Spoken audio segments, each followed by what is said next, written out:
সূর্য ধীরে ধীরে মধ্য আকাশে উঠে এসেছে। তপ্ত রোদ ও গরমের তীব্রতা মদিনার মাটিতে ঝলসে দিচ্ছে, তবুও চেষ্টা চালিয়ে যাচ্ছে। হঠাৎ বাড়ির কথা মনে পড়তেই হযরত আলী রাদিয়াল্লাহু তাআলা আনহুর চোখে পানি চলে আসলো। কোনো উপায় না পেয়ে অবশেষে হযরত আলী রাদিয়াল্লাহু তাআলা আনহু এক সাহাবীর বাড়িতে গেলেন এবং সালাম দিয়ে বললেন, প্রিয় ভাই, বড় আশা নিয়ে আপনার কাছে এসেছি। আমাদের বাড়িতে কোনো খাবার নেই। হযরত ফাতেমা শুধুমাত্র পানি খেয়ে রোজায় আছে। হাসান হোসাইন ক্ষুধাতে ক্লান্ত হয়ে আছে। তাদের খাবারের খুবই প্রয়োজন। যদি কোনো কাজের সন্ধান দিতে পারতেন।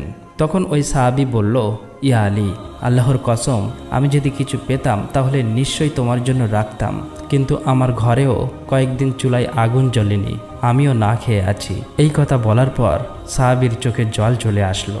এটা দেখে হযরত আলী রাদিয়াল্লাহু তাআলা আনহু স্তব্ধ হয়ে গেল।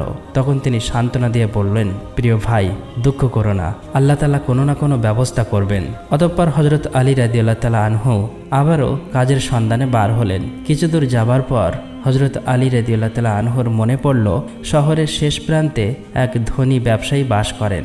তখন তিনি মনে মনে বললেন, তার কাছে গেলে কেমন হয়, হয়তোবা তিনি কোনো কাজের ব্যবস্থা করতে পারবেন। এই চিন্তা করে সেই ধনী ব্যবসায়ীর বাড়ির দিকে যেতে লাগলেন।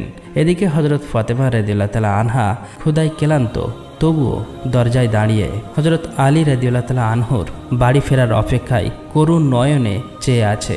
ঠিক তখনই শিশু হাসান ও হোসাইন রাদিয়াল্লাহু তাআলা আনহু ক্ষুধার জ্বালা সহ্য করতে না পেরে তার কাছে এসে আস্তে আস্তে বলল, আম্মাজান, আব্বাজান আর কতক্ষণ পর বাড়ি আসবে? এই কথা শুনে হযরত ফাতেমা রাদিয়াল্লাহু তাআলা আনহার বুক ফেটে যেতে লাগলো।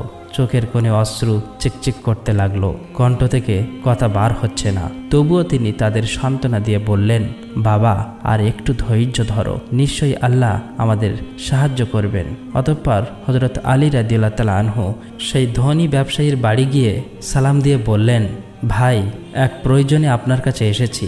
ধনী ব্যবসায়ীটি বলল, হে আলী, কি প্রয়োজনে এসেছ? তখন হযরত আলী রাদিয়াল্লাহু তাআলা আনহু বললেন, আপনার কাছে কোনো কাজ আছে? আমি কাজ করতে চাই। ওই ধনী ব্যবসায়ী কিছুক্ষণ চুপ থাকার পর বললেন, কাজ করবে? ঠিক আছে, আমার খেজুর বাগানে কিছু কাজ আছে, তুমি সেখানে কয়েক ঘন্টা কাজ করতে পারো, কিন্তু আমার একটা শর্ত আছে। কাজের মূল্য হিসেবে আমি কোনো টাকা পয়সা দিতে পারবো না, আমি তোমাকে কয়েকটি খেজুর দিতে পারি। তখন হযরত আলী রাদিয়াল্লাহু তাআলা আনহু এই কথা শোনা মাত্রই চুপ হয়ে গেল। তবুও নিজের পরিবারের কথা চিন্তা করতেই হৃদয়টা কেঁপে উঠল, চোখে যেন জল চলে এলো, কিন্তু কিছুই করার নেই। তিনি সঙ্গে সঙ্গে এই কাজ